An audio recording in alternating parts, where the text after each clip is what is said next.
Muy buenos días, tardes o noches, señoras y señores, a este podcast llamado El Pinche Ger. Y pues hoy hablaremos de un tema muy espinoso. ¿Se puede separar la persona de su obra o son dos cosas que se deben tomar en cuenta para juzgar y señalar a las personas, ya sea en vida o ya de forma póstuma? Usted escuchará el detalle del por qué creo que una cosa no puede separarse de la otra y bajo qué circunstancias es posible justificar la admiración hacia una persona considerada vil o miserable.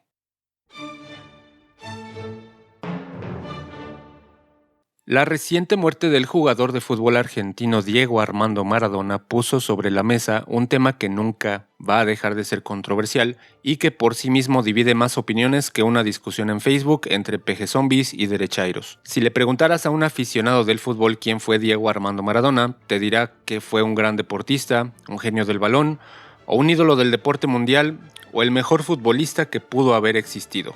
Pero, por el contrario, si le preguntas a cualquier colectivo feminista, seguramente te dirá que fue un hombre golpeador de mujeres, un abusador de menores o un drogadicto pedófilo.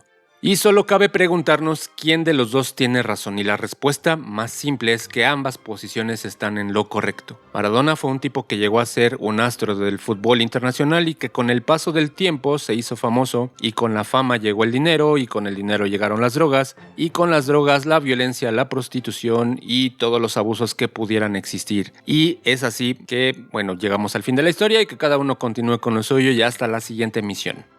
Pero la cosa no es tan fácil y más cuando el asunto se torna un poco más intenso de lo normal. En estos tiempos, todos, en mayor o menor medida, somos adictos a esta cosa llamada redes sociales que nos crea esa necesidad impulsiva e irracional de querer comentar nuestro punto de vista y de querer imponer a toda costa nuestra forma de ver la vida hacia los demás como si nuestra existencia dependiera de ello. Y en algunos momentos pareciera que algunos, para no caer en ninguna controversia, pueden llegar a escribir: pues yo admiro al deportista, pero como persona fue una caca. Y es aquí cuando la cosa se pone todavía más interesante, porque entonces cabe preguntarse si una persona puede separarse de su obra o viceversa. Si la obra de alguien puede separarse de la persona que la creó. Y es así que entonces cualquier persona mínimamente famosa que haya alcanzado la posteridad es sujeto a este escrutinio público. Y como ejemplos recientes tenemos, por ejemplo, a Michael Jackson o José Manuel Mireles, líder de las autodefensas en México, o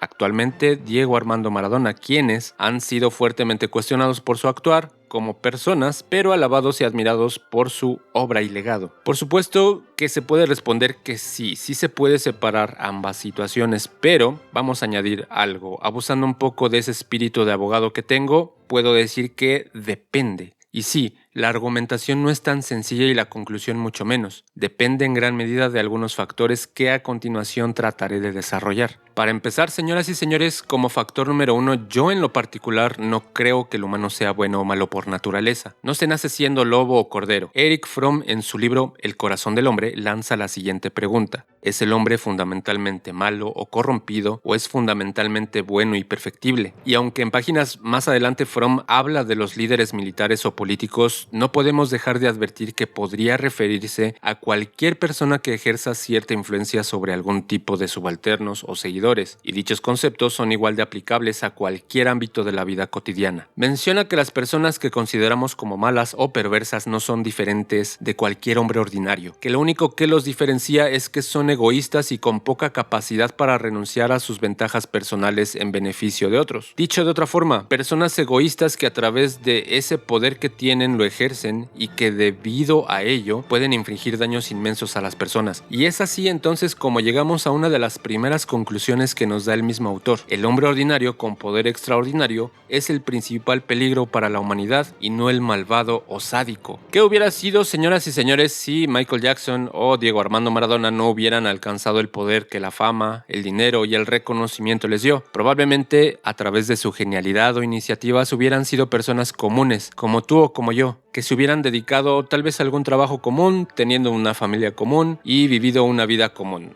Y solo tomar como pasatiempo o hobby aquello en lo que verdaderamente fueron buenos, aunque esto solo se queda en el mundo de las suposiciones, y nos puede llegar a pasar a todos, porque ¿a poco usted, amable escucha, no ha dicho o pensado que una persona con un poco más de poder o autoridad que usted cambia. Seguramente han dicho, uy, es que antes no eras así, ya se te subió, te subiste al ladrillo y te mareaste. Antes hablabas o antes eras chévere, entre otras cosas. Y es normal. Y me refiero a que es normal el cambio, no a que debamos normalizar todo lo malo que viene con ese cambio. El problema es que las personas dedicadas a la vida artística o deportiva llegan a alimentar su ego con los comentarios, lisonjas y reconocimientos que reciben a diario. Y muy probablemente esa sea la causa de todo aquello perverso que sale de ellos. Y partiendo de ahí viene la segunda cuestión, que es la que nos indica el espacio y el tiempo en que dicho personaje pudo ser reconocido como malo. Veamos los ejemplos de estas dos personas que hemos comentado, Maradona y Jackson. Tal vez ellos tengan en común el haber crecido en hogares cuyas familias fueron de clase trabajadora. Ambos se enfrentaron a un mundo hostil, clasista y racista que a duras penas pudieron vencer,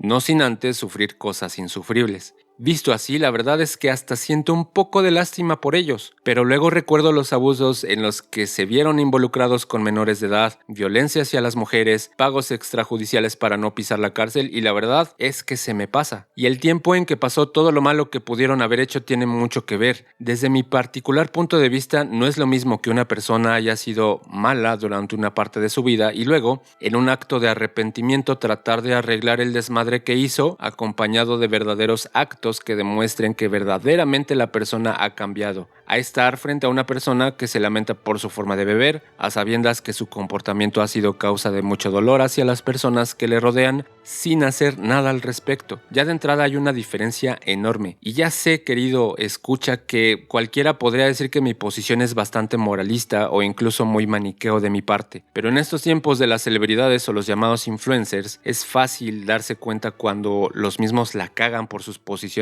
machistas y misóginas y luego solamente ofrecen disculpas para volver a cagarla y así es un continuo círculo vicioso, sin que de verdad sus acciones demuestren que van en contra de aquello que se les critica. Yo nunca he visto a ninguno de ellos tratar de educar a las masas que le siguen o a las personas que hay a su alrededor, ni utilizar su posición de poder para concientizar a las personas sobre los peligros de cosificar, abusar o tener una posición machista hacia las mujeres. Y volviendo al tema, es así como entonces tenemos a dos Diegos, el chico ingenuo y pobre, habitante de la periferia de Buenos Aires, hacedor de goles y dedicados a su madre, y el que, después de 1986, se volvió ostentoso, drogadicto, golpeador y pedófilo, sin un ápice de arrepentimiento, y que desgraciadamente nunca utilizó la posición de poder e influencia que tenía para tratar de arreglar todo el pinche desmadre que hizo ni para evitar que muchos otros más lo hicieran, y se quedó ahí, y justo ahí es donde murió, sin el arrepentirse de absolutamente nada. Y finalmente, la obra no se puede separar del autor o del artista. Permítame poner este ejemplo tan burdo, pero es como si quisiéramos separar a Adolfo Hitler en dos: el buen ciudadano, amoroso en el hogar y con una exquisitez inmensa en su gusto artístico, de la persona que propició el holocausto y arrastró a buena parte de la humanidad a una guerra sin precedentes que dejó poco más de 70 millones de víctimas mortales, cifra que no se ha visto nunca en ninguna conflagración. Y de verdad entiendo que no hay comparación entre un deportista y el gobernante de una nación poderosa, pero no podemos justificar la admiración que sentimos hacia la faceta de una persona